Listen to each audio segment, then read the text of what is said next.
जय हिंद दोस्तों, कैसे हो आप सभी। मैं संजय आप सभी का मैथ बाई संदीप सर में स्वागत करता हूं। तो दोस्तों, आज हम क्या करने वाले हैं।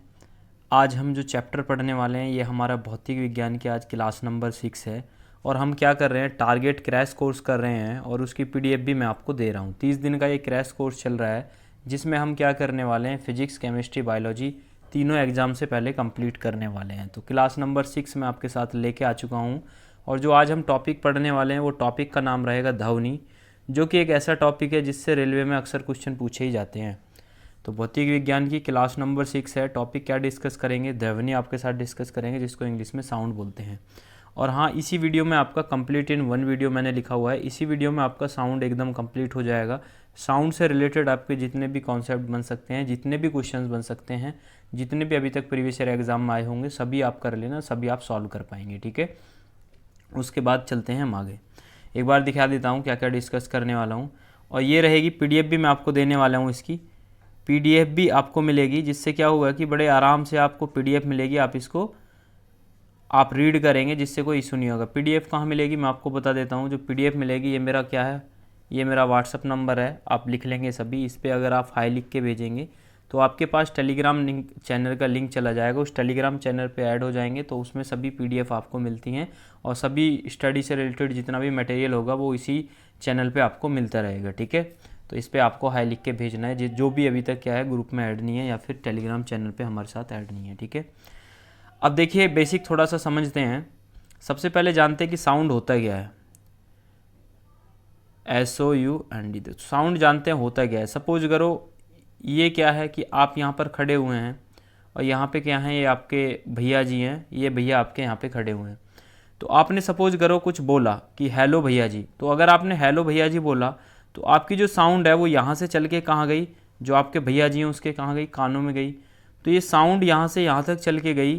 तो यही क्या होती है, ध्वनि होती है, जो यहाँ से चल के जा रही है। अब ये किसके माध्यम से चल के जा रही है, ये वेव्स के माध्यम से। ये किसके माध्यम से जा रही है, वेव्स के माध्यम से ये चल के जा रही है। तो होता कुछ नहीं है, यही हमारा साउंड होता है जो हम बोल रहे हैं, या फिर डीजे बजता है, जो हम सॉन्ग सुनते हैं, सभी क्या है, ध्वनि है। और ध्वनि किस प्रकार से चलती है, ध्वनि किसके प्रकार से चलती है, वेव्स के माध्यम से चलती है। और आपसे पूछ ले कि जो ध्वनि है हमारी वो वेव किस प्रकार की वेव है, तो आपको याद रखना है हमारा लॉन्गिट्यूडनल वेव है, अनुदैर्ध्य तरंग है। क्योंकि जो हमारी ध्वनि है वो सॉलिड में भी चल सकती है और लिक्विड में भी चल सकती है और गैस में भी चल सकती है। ठीक है, अब देखिए आगे आते हैं और डिस्कस करते हैं। सबसे पहले ध्वनि के बारे में क्लास नंबर 6 आपकी स्टार्ट हो चुकी है। बहुत ध्यान से समझना है। वीडियो बेशक लंबी चली जाए, लेकिन मैंने टारगेट रखा है क्या, इसी वीडियो में इस टॉपिक को कंप्लीट करूँगा। ठीक है, अब देखिए आगे चलते हैं। सबसे पहले लिखा हुआ है, यहाँ से पढ़ेंगे, ध्वनि तरंग अनुदैर्ध्य तरंग है, जिसको हम लॉन्गिट्यूडनल वेव बोलते हैं। तो डायरेक्टली आपसे एग्जाम में पूछा जाएगा कि जो हमारी साउंड वेव है वो किस प्रकार की वेव है, जो ध्वनि है वो किस प्रकार की तरंग है, वो लॉन्गिट्यूडनल वेव है या ट्रांसवर्स वेव है। तो आपको याद रखना है कि जो ध्वनि है हमारी वो अनुदैर्ध्य तरंग है, जिसको हम लॉन्गिट्यूडनल वेव बोलते हैं। लॉन्गिट्यूडनल वेव क्या होती है सारा मैं पढ़ा चुका हूँ पिछली वीडियो में, तो नहीं देखिए तो प्लेलिस्ट में जाके देख लेना। ठीक है, फिर लिखा हुआ है मैंने, sound can travel solid liquid and gas, किंतु निर्वात में नहीं चल सकती। मैंने आपको बताया था कि जो हमारी मैकेनिकल वेव्स होती हैं उनको चलने के लिए किसी मीडियम की आवश्यकता होती है, कुछ माध्यम की आवश्यकता होती है। तो साउंड वेव क्या है, हमारी सॉलिड लिक्विड और गैस में चल सकती है, किंतु ये निर्वात में नहीं चल सकती है। क्योंकि निर्वात में क्या है, कोई भी मीडियम नहीं होता है, तो वैक्यूम में ये नहीं चल सकती है। याद रखना है, सीधे सीधे क्वेश्चन पूछे जाएंगे कि जो साउंड वेव है हमारी वो किस किस में चल सकती है और किस में नहीं चल सकती है। तो आपको याद रखना है, सॉलिड में चल सकती है, लिक्विड में चल सकती है, गैस में चल सकती है, किंतु निर्वात में नहीं चल सकती है। इतना आपको याद रखना है। हर पॉइंट जितना भी लिखा हुआ है सारा ये सोच लीजिए क्वेश्चन करा रहा हूँ आपको। जब आप एग्जाम में बैठेंगे या प्रीवियस ईयर के क्वेश्चन करेंगे, डायरेक्टली क्वेश्चन मिलेंगे। ठीक है, अब बात करते हैं जो चाल होती है साउंड की, जो स्पीड होती है वो किस में सबसे ज़्यादा होती है। तो आपको याद रखना है, सॉलिड भी जो जितनी भी वस्तु होंगी सॉलिड ऑब्जेक्ट में क्या होती है, सबसे ज़्यादा होती है, उसके बाद लिक्विड और उसके बाद गैस में सबसे कम होती है। ठीक है, आप प्रैक्टिकली भी देख सकते हैं कि सपोज करो ये लोहे का पाइप है, अगर यहाँ से आपने हेलो बोला तो इस पाइप के माध्यम से क्या होगा, यहाँ तक आपको हेलो सुनाई देगा। लेकिन आप अगर आपने यहाँ हेलो बोला और बीच में कोई भी मतलब सॉलिड चीज़ नहीं लगी है जिसके माध्यम से ध्वनि ट्रांसफ़र हो रही है, तो यहाँ तक बहुत स्लो आवाज़ आपको सुनाई देगी। तो आपको याद रखना है जो साउंड की जो स्पीड होती है, साउंड की जो चाल होती है, सॉलिड में सबसे ज़्यादा होती है, उसके बाद लिक्विड में, उसके बाद सबसे कम किस में होती है, गैस में होती है। सॉलिड, लिक्विड, गैस तीनों में चल सकता है साउंड, लेकिन किस में, निर्वात में नहीं चल सकते। और साउंड क्या है, एक लॉन्गिट्यूडनल वेव है। ठीक है, सारे क्वेश्चन करा रहा हूँ बहुत अच्छे से। अब देखिए, अब क्वेश्चन है, एक क्वेश्चन पूछा जाता है कि स्टडी ऑफ साउंड को क्या कहते हैं। तो एकास्टिक आपको याद रखना है, स्टडी ऑफ साउंड को क्या कहते हैं, एकास्टिक कहते हैं। ठीक है, अब उसके बाद चलते हैं, अगला क्वेश्चन क्या है, अगला पॉइंट लिखा हुआ है कि ध्वनि की चाल सबसे अधिक डायमंड हीरा में होती है। ठीक है, एल्यूमिनियम धातु में सबसे अधिक होती है। देखिए, अगर आपसे पूछा जाए कि ध्वनि जो होती है, जो साउंड होता है, साउंड वेव की जो चाल होती है सबसे अधिक किस में होती है, तो आपको याद रखना है किस में होती है, हीरे में होती है।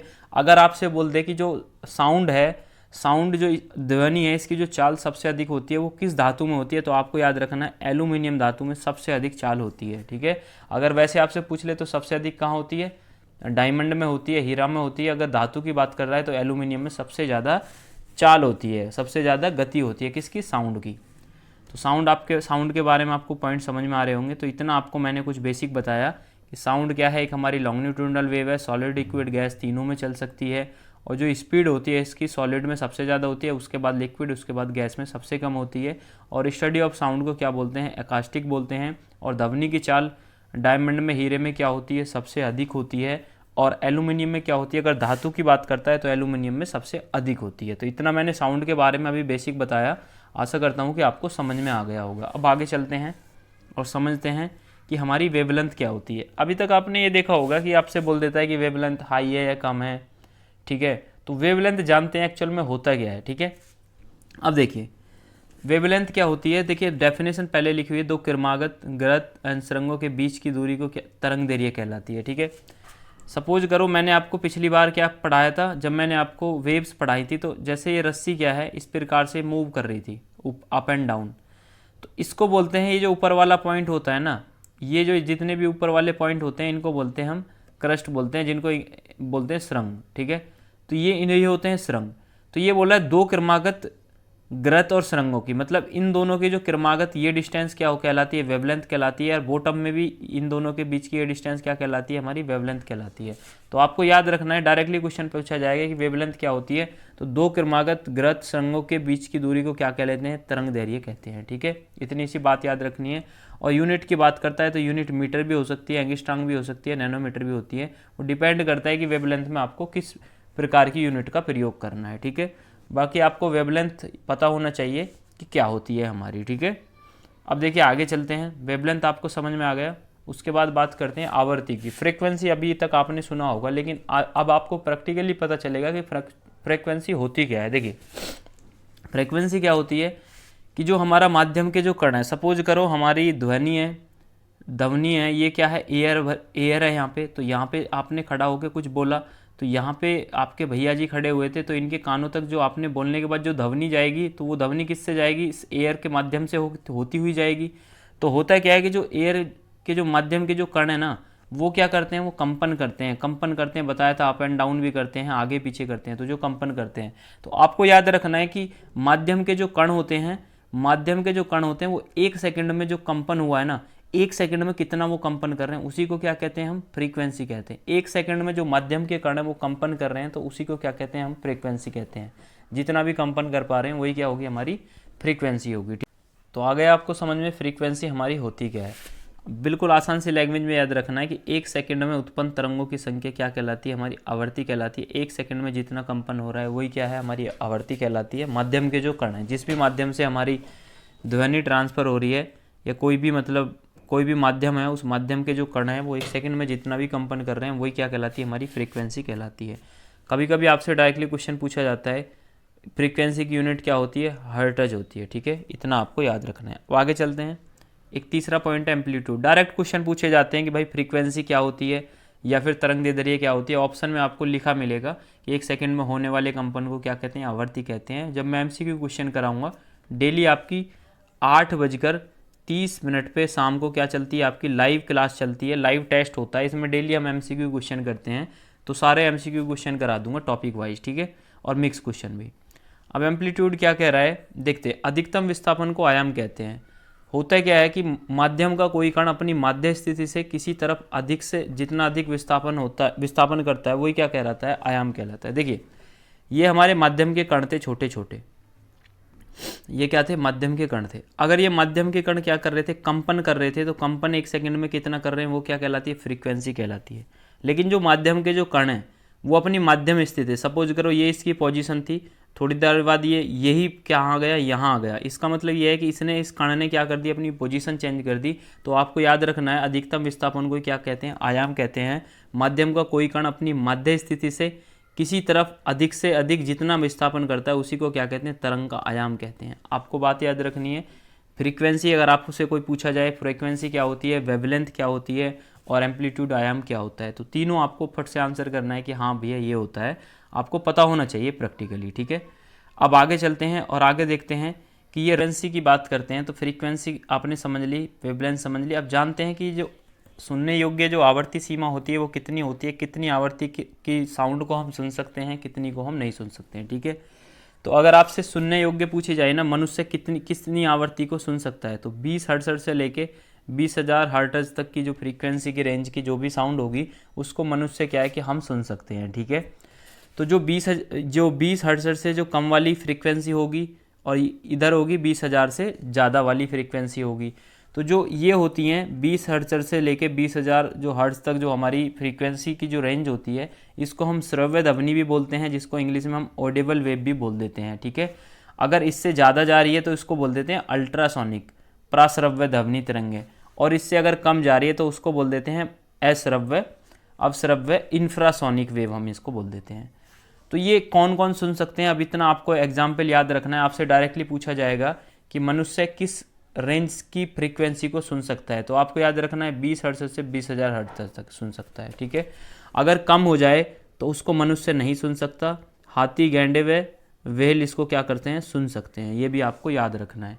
अगर 20,000 हर्ट्ज से ज़्यादा हो जाए तो कुत्ता एवं चमगादड़ सुन सकते हैं। और जो हमारा सोनार है, जो साउंड नेविगेशन जो होता है, जो सोनार आप पढ़ने वाले हैं, आगे मैं इसी वीडियो में पढ़ाऊँगा, तो वो भी किस पे वर्क करता है, वो प्राश्रव्य ध्वनि तरंगे अल्ट्रासोनिक वेव पे वो क्या करता है, काम करता है। डायरेक्ट क्वेश्चन पूछा जाएगा कि जो हमारी जो सोनार होता है वो किस पे काम करता है, किस पे वर्क करता है, जो चमगादड़ होते हैं वो किस वेव को सुन सकते हैं, तो आपको याद रखना है अल्ट्रासोनिक वेव होती है और इंफ्रासोनिक वेव होती है, इनको मनुष्य नहीं सुन सकते। और ये ऑडिबल वेव है, क्या इनको सुन सकते हैं, इनको श्रव्य ध्वनि बोला जाता है, ठीक है। अब आगे चलते हैं, देखिए आगे बोल रहा है, आगे मैंने यहाँ लिखा हुआ है, देखिए 20 हर्ट्ज लिखा हुआ है, यहाँ पे लिखा हुआ है 20,000 हर्ट्ज।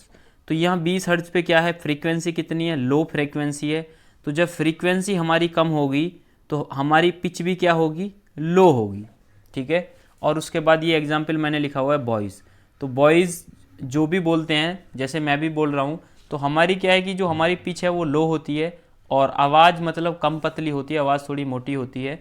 तो ये बिकॉज ऑफ किसके कारण होती है, लो फ्रीक्वेंसी के कारण होती है। आपसे पूछा जाएगा कि व्यक्ति का जो मतलब आवाज़ है उसका पतला या मोटा होना किस पे डिपेंड करता है, तो वो आप बोल देंगे पिच पे डिपेंड करता है, फ्रीक्वेंसी पे डिपेंड करता है, ठीक है। अगर हाई फ्रीक्वेंसी हो जाएगी तो हाई पिच हो जाएगी, और हाई पिच किस में होती है, गर्ल्स में होती है, क्योंकि गर्ल्स की जो आवाज़ होती है ना वो पतली होती है, ठीक है। तो ये पॉइंट भी क्या करना है, आपको याद रखना है। अब आगे चलते हैं, आगे डिस्कस करते हैं पिच एक्चुअल में होती क्या है। पिच, अब देखिए अब पिच के बारे में थोड़ा सा समझते हैं कि एक्चुअल में जो पिच है वो होता क्या है, ठीक है। तो सबसे पहले जो पिच होता है, तारत्व जो होता है वो किस पे डिपेंड करता है, फ्रीक्वेंसी पे डिपेंड करता है। अभी मैंने आपको थोड़ी देर पहले बताया है। अगर किसी की भी क्या है हाई पिच अगर होगी तो साउंड कैसी होगी, उसकी पतली होगी, बहुत नेकनी आवाज़ होगी। अगर उसकी लो पिच है तो लो पिच है तो उसकी कैसी हो जाएगी, आवाज़ मोटी हो जाएगी। इसमें लो फ्रीक्वेंसी रहती है और इसमें हाई फ्रीक्वेंसी रहती है, इतनी बात आपको याद रखना है। क्वेश्चन आपसे पूछा जाता है ध्वनि का पतला व मोटा होना तारत्व पर निर्भर करता है। डायरेक्ट आएगा कि ध्वनि का मोटा होना व पतला होना किस पर निर्भर करता है, तारत्व पर निर्भर करता है, ठीक है। ध्वनि की जो प्रबलता है, मतलब ध्वनि कितनी प्रबल है, कितनी ज़्यादा ध्वनि शोर कर रही है, कितनी ज़्यादा लाउडनेस कर रही है। अगर मैं बोल रहा हूँ तो कितनी मतलब आवाज़ से तेज़ से बोल रहा हूँ ताकि लाउडनेस कितनी है उसमें, वो इसमें। तो अगर आपसे लाउडनेस पूछा जाए तो वो किस पे निर्भर करता है, आयाम पर। ध्वनि की प्रबलता मतलब कितनी तगड़ी ध्वनि है, कितनी ज़ोर से आप बोल पा रहे हैं, कितनी डेसिबल की आप बोल पा रहे हैं। तो ध्वनि की जो प्रबलता होती है, जो लाउडनेस होती है, वो किस पे डिपेंड करती है, वो आयाम पर निर्भर करती है, ठीक है। अब आगे चलते हैं, अब लाउडनेस के बारे में थोड़ा सा समझते हैं कि लाउडनेस एक्चुअल में होता है क्या है। लाउडनेस का मतलब कुछ नहीं होता, तो लाउडनेस को हिंदी में बोल देते हैं शोर। लाउडनेस को हिंदी में क्या बोल देते हैं? शोर बोल देते हैं। अब आपको याद रखना है, आपसे डायरेक्टली पूछा जाएगा कि लाउडनेस या शोर या फिर इसकी यूनिट, ध्वनि की यूनिट क्या है? डेसिबल है। किस में नापते हैं इसको? डेसिबल में नापते हैं, और लिखा हुआ है बैल में नापते हैं। तो एक बैल कितने के बराबर होता है? 10 डेसिबल के बराबर होता है। डायरेक्टली क्वेश्चन पूछा जाएगा, जो शोर होता है, जो लाउडनेस होती है, उसकी यूनिट क्या होती है? क्या होती है? डेसिबल होती है। अब आगे चलते हैं। अब पूछा जाएगा आपसे कि सुनने की क्षमता 85 डेसिबल से अधिक के शोर पर समाप्त हो सकती है। मतलब ये डेसिबल क्या होता है कि जो ध्वनि का जो शोर शराबा होता है ना, तो उसको हम डेसिबल में नापते हैं ध्वनि को। अभी लाउडनेस को मैंने अभी आपको ऊपर बताया है। तो अगर 85 डेसिबल से अधिक हो जाए ना, तो सुनने की जो क्षमता है ना, वो आपकी ख़त्म हो सकती है। मतलब ख़त्म नहीं होगी, लेकिन ख़त्म हो सकती है।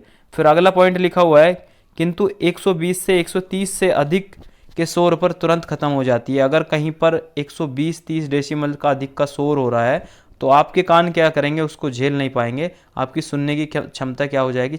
समाप्त हो जाएगी। तो इसी वजह से जब भी आप ईयरफोन यूज करें या फिर कहीं भी जाएं, तो आप मतलब कम वॉल्यूम में जाके उसको सुने।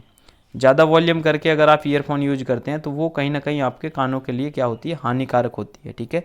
तो अधिकतम स्वीकार्य शोर 45 डेसिबल होता है। अगर कोई रेसिडेंटल एरिया है, तो अगर 45 डेसिबल से ज़्यादा शोर शराबा हो रहा है, तो भाई उसकी कंप्लेंट हो सकती है फिर। ठीक है। तो आपको समझ में आया शोर होता क्या है एक्चुअल में। ठीक है।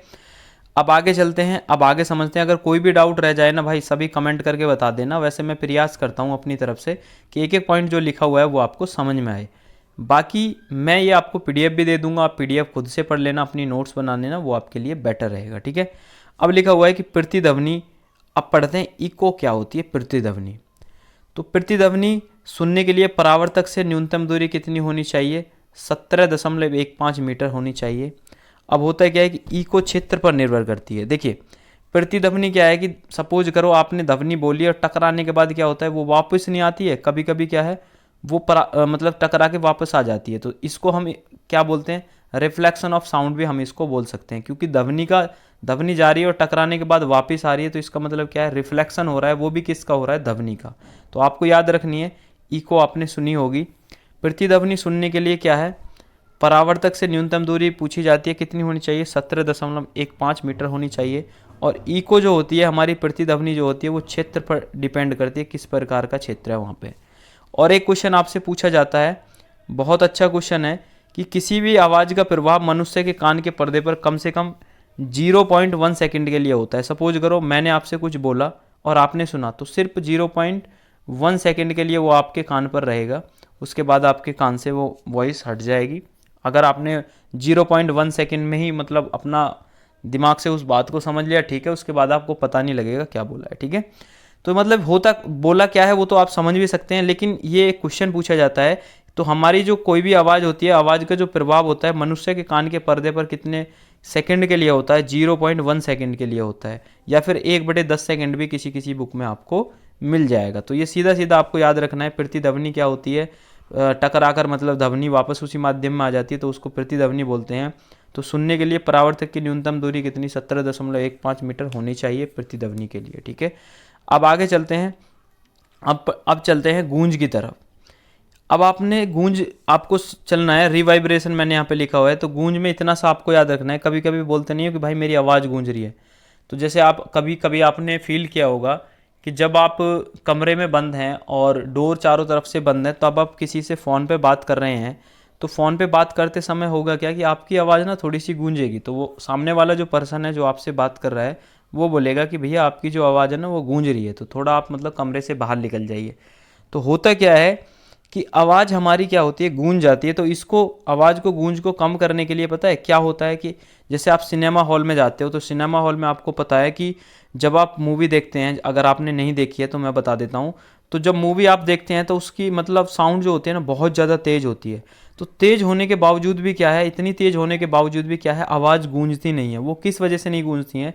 सपोज करो ये सिनेमा घर है, तो इस सिनेमा घर की जो दीवार होती है ना वो लकड़ी की बनी होती है। तो यहाँ से जब यहाँ से जब साउंड जाएगी ना तो यहाँ से यहाँ क्या कर लेगी, लकड़ी क्या कर लेगी, इसको अवशोषित कर लेगी, इसको एब्जॉर्ब कर लेगी, इसी वजह से ये गूंज नहीं पाएगी आवाज़।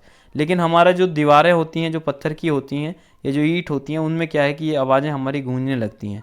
तो आपको इतने सा पॉइंट याद रखना है कि थिएटर की दीवार लकड़ी की इसलिए बनाई जाती है ताकि वो गूंज को अपने अंदर एब्जॉर्ब कर सकें। आपसे डायरेक्टली एग्जाम में क्वेश्चन पूछा जाएगा कि जो थिएटर होता है, सिनेमाघर होता है, उसकी जो दीवार है वो लकड़ी की क्यों बनाई जाती हैं। तो सिनेमाघर हो या फिर कोई भी ऐसा एग्जाम्पल आपको दिखे तो आपको याद रखना है कि वो क्या करते हैं, वो गूंज को एब्जॉर्ब करने के लिए, ताकि वो गूंज को अपने अंदर क्या कर लें, एब्जॉर्ब कर लें, और गूंज आवाज़ आपकी गूंजे ना और आपको मूवी देखने में कोई भी इशू क्रिएट ना हो। ठीक है भाई, अब ये तो रहे कुछ बेसिक पॉइंट।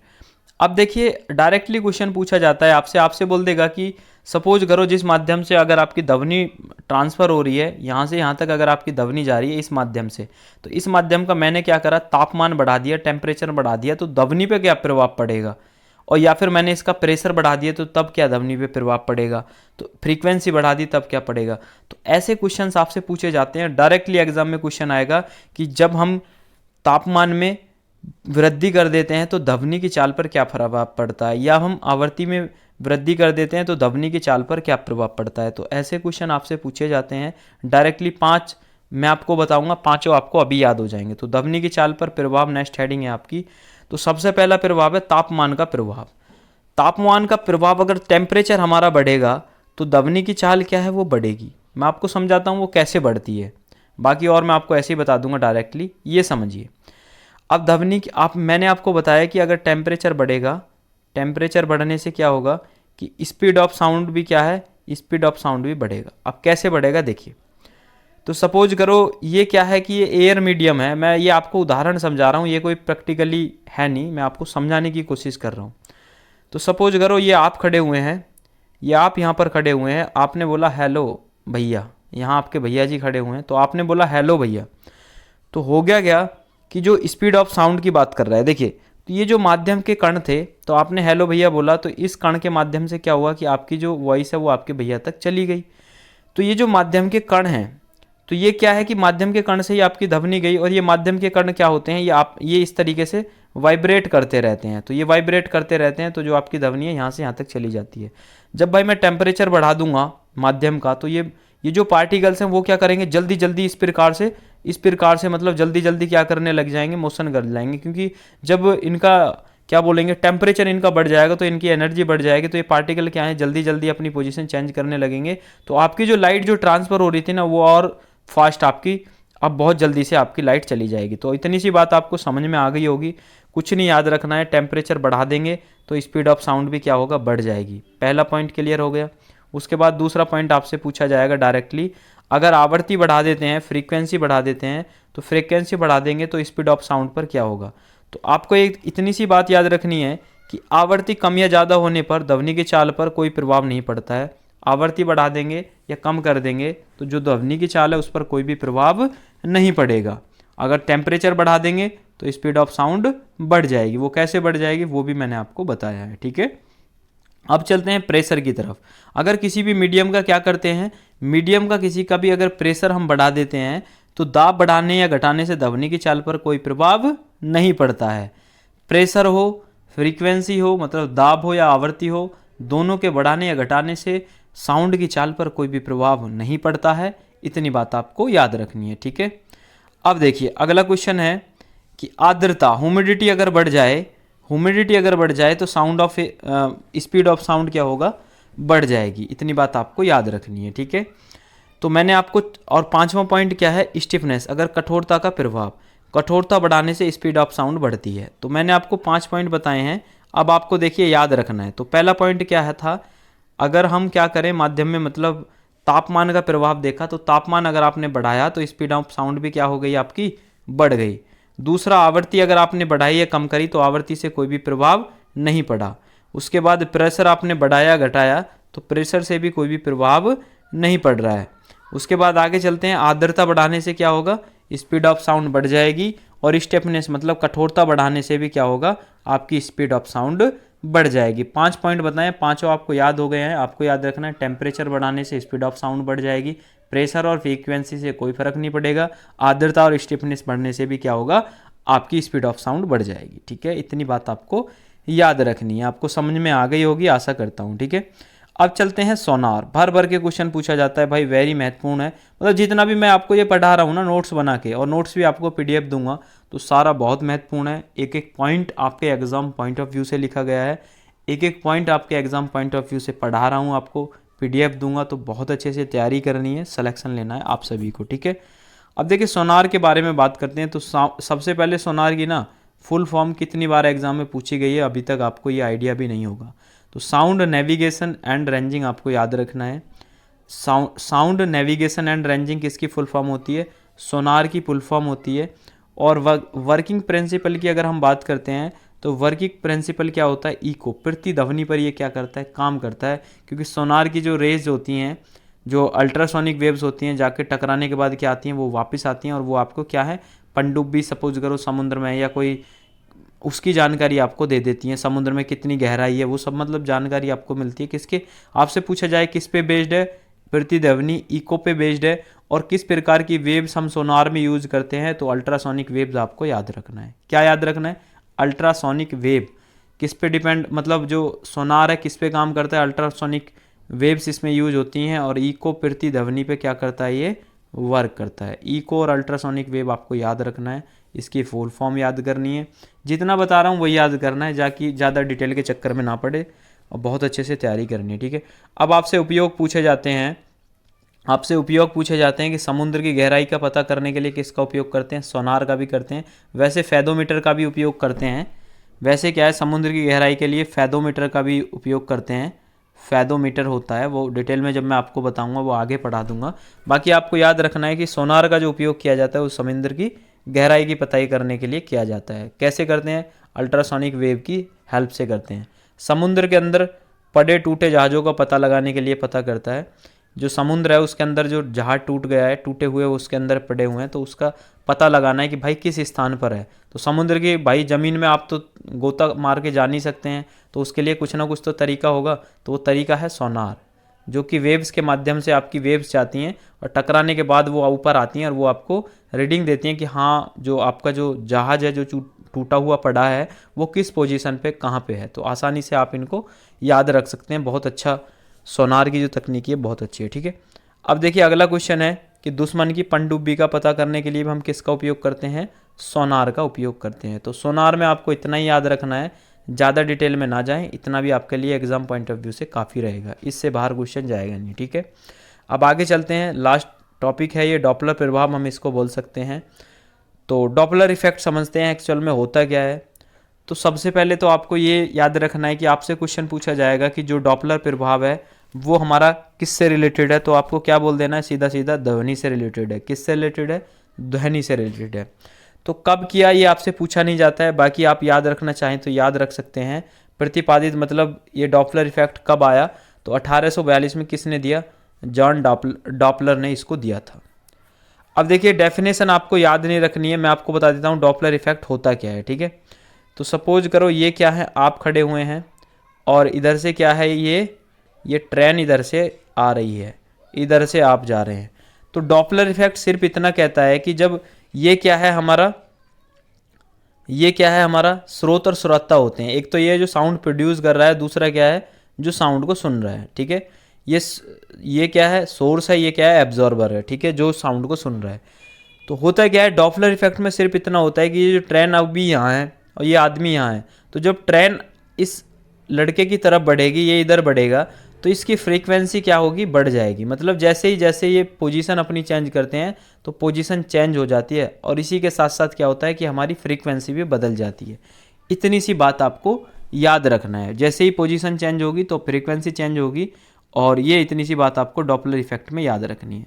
अब क्या रहा है देखिए, अब मैंने डेफिनेशन लिखी है। डॉपलर के अनुसार जब किसी ध्वनि स्रोत व श्रोता के बीच आपेक्षिक गति होती है, मतलब या तो इस डायरेक्शन में दोनों एक डायरेक्शन में आ रहे हैं या दोनों विपरीत डायरेक्शन में जा रहे हैं। भाई दोनों जब अपोजिट डायरेक्शन में जा रहे होंगे तो जब यहाँ होंगे तो यहाँ फ्रीक्वेंसी ज़्यादा होगी, उसके बाद फ्रीक्वेंसी क्या है? कम होती चली जाएगी जैसे जैसे ये दूर मतलब जाते चले जाएंगे। ठीक है, तो यहाँ लिखा हुआ है डॉपलर के अनुसार जब किसी ध्वनि स्रोत व श्रोता के बीच आपेक्षिक गति होती है तो श्रोता को ध्वनि की आवृत्ति उसकी वास्तविक आवृत्ति से अलग सुनाई देती है।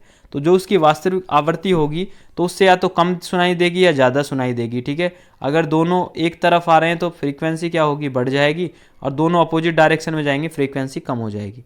लिखा हुआ है, इसे हम क्या कहते हैं, डॉपलर प्रभाव इसको कहा जाता है, ठीक है। अब मैंने ये डायग्राम बनाने की कोशिश की है। तो ये आप खड़े हुए थे, इसको आप कौन है, ऑब्जर्वर हैं, ये क्या है, सोर्स है। तो ये हॉर्न लगा हुआ है ट्रेन का, तो ट्रेन ने हॉर्न दिया और इधर से आप जा रहे थे, तो दोनों आप क्या थे, आप एक ही मतलब डायरेक्शन में, मतलब अपोजिट डायरेक्शन में चल रहे थे, ये इधर और ये इधर। तो दोनों जब रिलेटिव वेलोसिटी यहाँ से देखते हैं, तो रिलेटिव जब दोनों चलते हैं ना आपस में, तो जब यहाँ क्या हो जाएगी, हमारी फ्रीक्वेंसी ज़्यादा हो जाएगी और हॉर्न आपको बहुत तेज़ सुनाई देगा। उसके बाद जब एक पोजीशन ऐसी आएगी कि ट्रेन मतलब इधर जा रही है और आप इधर जा रहे हैं, तो उस समय क्या है, फ्रीक्वेंसी कम हो जाएगी, ठीक है। तो आपको बस इतना ही याद रखना है कि frequency change with relative change in position. जैसे जैसे पोजीशन में चेंज होगा सोर्स और एब्जॉर्बर की, तो उसी के साथ साथ क्या है, हमारी फ्रीक्वेंसी भी बदलेगी। इसी को हम क्या कहते हैं, डॉपलर प्रभाव कहते हैं।